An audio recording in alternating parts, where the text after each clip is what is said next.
देवता और सभी ग्रामीण भगवान के परम भक्त, आयोजक, संगीत के साधक, सभी ऋषि मुनि के हृदय में वास करने वाली आद्य शक्ति शिव शंभु को मैं प्रणाम करता हूँ।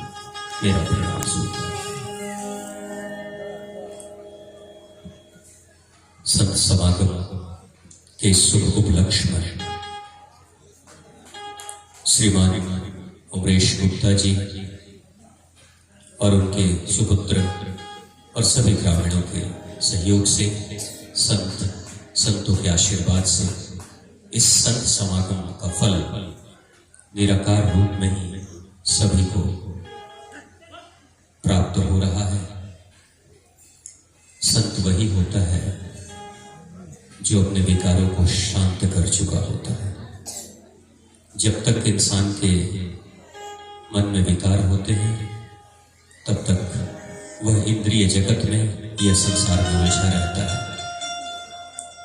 लेकिन संत समागम में यह आत्म मंथन, आत्म चिंतन का केंद्र है। यहाँ हम अपने ही व्यक्तित्व को अपने ही आईने में देखेंगे, निरीक्षण करेंगे। अगर कहीं कोई गलती हो तो उसे सुधारने की कोशिश भी करेंगे। हमारे प्रथम आदि गुरु, प्रथम संत, आदि योगी, देवों के देव भगवान शिव शंभु के इस दिव्य प्रांगण में हम सभी उपस्थित हैं। भगवान शिव शंभु अपने व्यक्तित्व से बड़ी सुंदर बात प्रकट करते हैं अपनी सभी संतानों के लिए। वो ये नहीं कहते कि सिर्फ मेरी पूजा करो, वो ये भी कहते हैं कि मुझे देख कर भी कुछ सीखो, क्योंकि शिव तत्व तुम्हारे अंदर भी है। सभी के अंदर वो शिव तत्व है।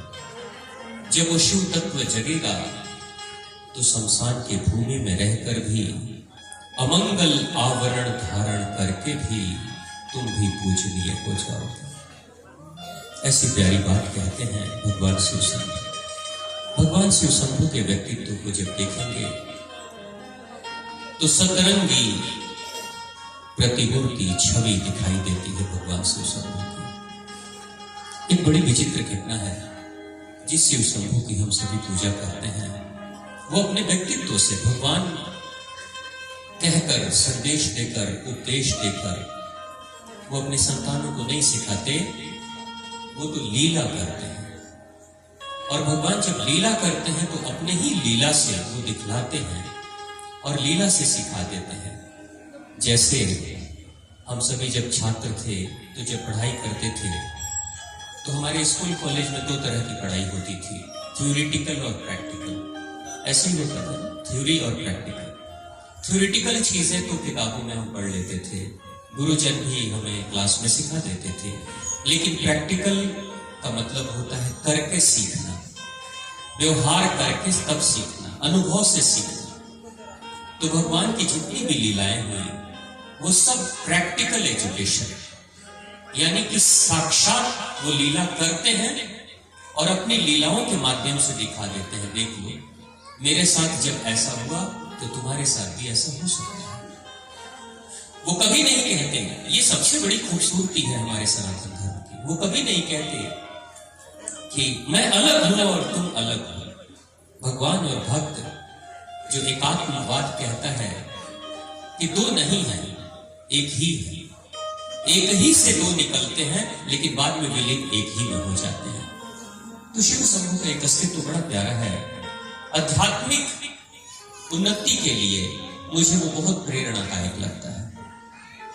बात उन दिनों की है जब भगवान शिव शंभु ध्यान में बैठे हुए हैं और ध्यान के बाद जब उनकी आंखें खुलती है तो अक्सर ऐसा होता है कि इंसान जब लंबे ध्यान करने के बाद से जब उसकी आंखें खुलती है तो इच्छा नहीं होती किसी से बात करने की, मौन रहने की इच्छा होती है। वो मौन बैठे हुए चट्टान पे बैठे हैं, हरियाली को देख रहे हैं। उसी वक्त माँ भगवती आती है और माँ भगवती जब आती है तो विनोदवश, उनकी अर्धांगिनी है, विनोदवश अक्सर ऐसा होता है कि बड़े भी बैठे रहते हैं तो बच्चे अक्सर आके पीछे से आंखों को बंद कर देते हैं। माता विनोदवश शिव शंभू की आंखों को एक झटके में बंद कर दिया अपने हाथों से। वो थोड़े से भयभीत हो जाते हैं। अब कोई आप बैठे हो, मौन बैठे हो, एकांत में बैठे हो, पीछे से कोई पकड़ लेगा तो थोड़ा भय तो लगेगा, भयभीत हो जाता है। और जब भयभीत होते हैं तो वहां दो घटना घटती है। एक तो भय का की भावना जगी और दूसरी आंखें बंद हो गई, अचानक से रोशनी खत्म हो गई। तो भगवान शिव शंभू के अंदर चूंकि ध्यान से जो आध्यात्मिक शक्ति जागृत हुई थी, उस तेज से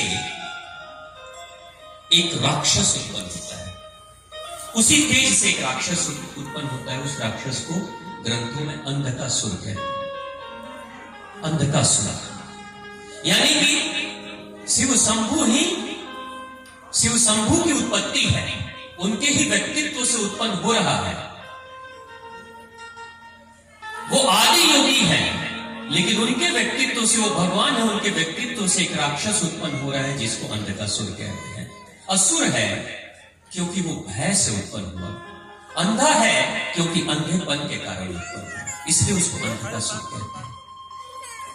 एक वक्त ऐसा आया जब भगवान क्रोधित हुए थे। एक समय ऐसा आया क्रोधित हुए तो उनके क्रोध से एक तेज निकला, और जब तेज निकला तो लगा जैसे सब कुछ नाश हो जाएगा। तो देवी देवता आए थे और प्रभु के सामने वंदन करते हुए प्रभु को कहा था कि प्रभु इस तेज को वापस ले लो, ये बड़ा विध्वंसक तेज है, ये नाश कर डालेगा। तो प्रभु ने कहा कि मेरे क्रोध से उत्पन्न जो तेज निकला है वो कहीं ना कहीं असर तो करेगा, मैं वापस नहीं ले सकता। वो कहते हैं ना, बोली और बोली वापस आती है क्या?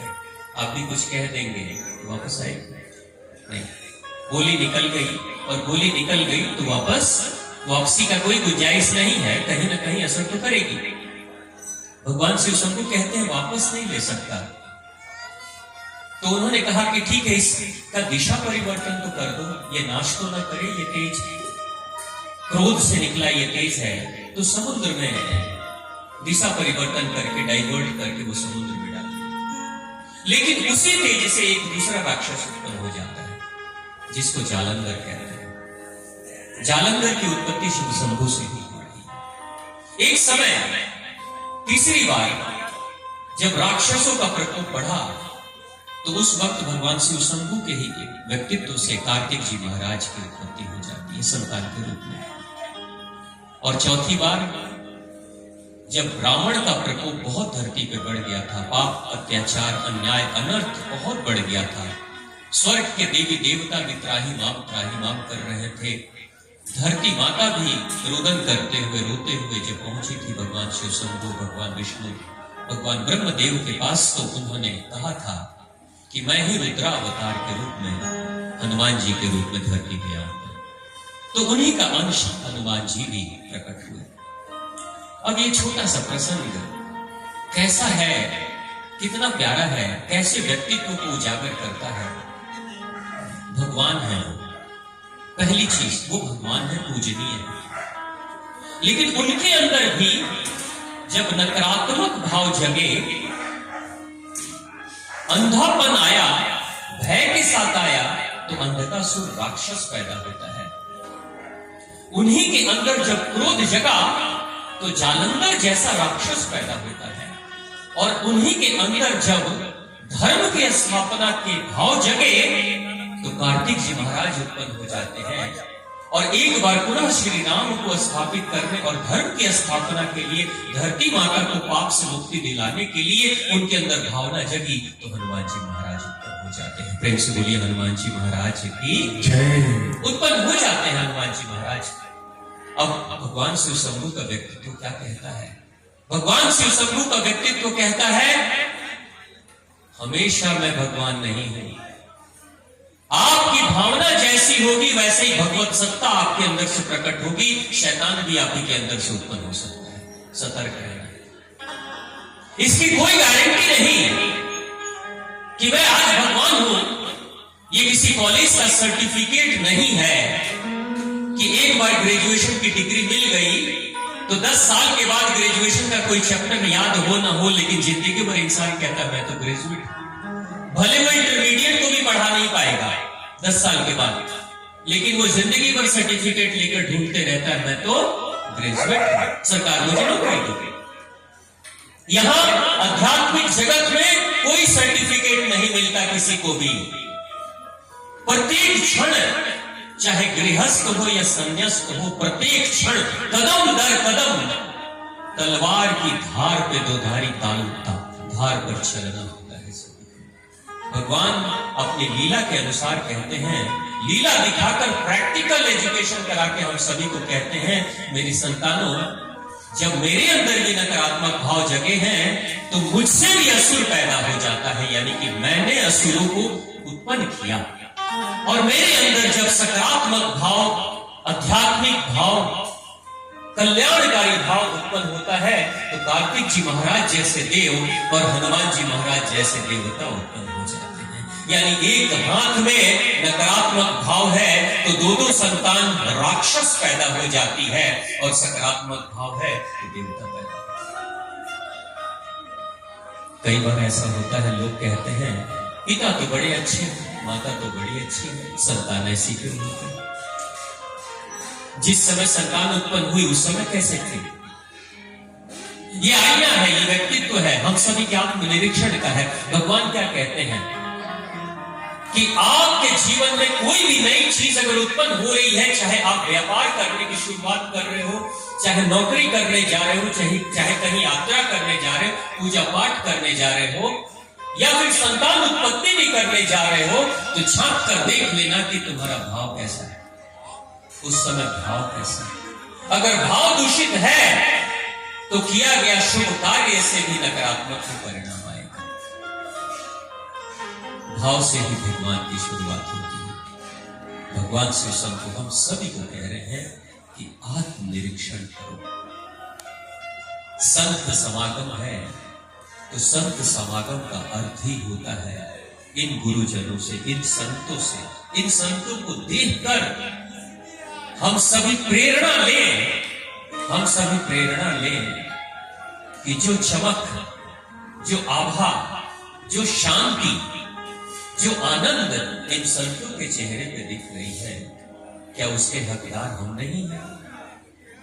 अगर कोई अपने परम आनंद को जगा सकता है, उस स्थिति पे पहुंच सकता है, तो प्रत्येक इंसान के लिए वो विकल्प खुला है। लेकिन हमेशा याद रखने की जरूरत है कि आध्यात्मिक जगत क्षण दर क्षण चलता है, हर कदम पे। इसलिए अध्यात्म को कभी मंजिल नहीं कहा गया, अध्यात्म की यात्रा कही जाती है। आध्यात्मिक यात्रा जिंदगी भर जन्म दर जन्म यात्रा ही करनी होती है, और हर यात्रा में, और उस यात्रा में, उस रास्ते पर जब आप चलते हो तो उस यात्रा में आपके साथ नकारात्मक चीजें हो सकती हैं, उसके जन्मदाता आप स्वयं हो सकते हो, या आपके ही अंदर से भगवत सत्ता भी उत्पन्न हो सकती है, कर्म के रूप में, सोच के रूप में, विचार के रूप में। आप ही शिव हो, आप ही शिव शंभु बनकर आप राक्षस को उत्पन्न करो या देवता को उत्पन्न करो, मर्जी आपकी है, यात्रा आपकी है। तो प्रेम से बोलिए भगवान शिव शंभु की जय, बिहारी लाल की जय, हनुमान जी महाराज की जय, और आप सभी की जय।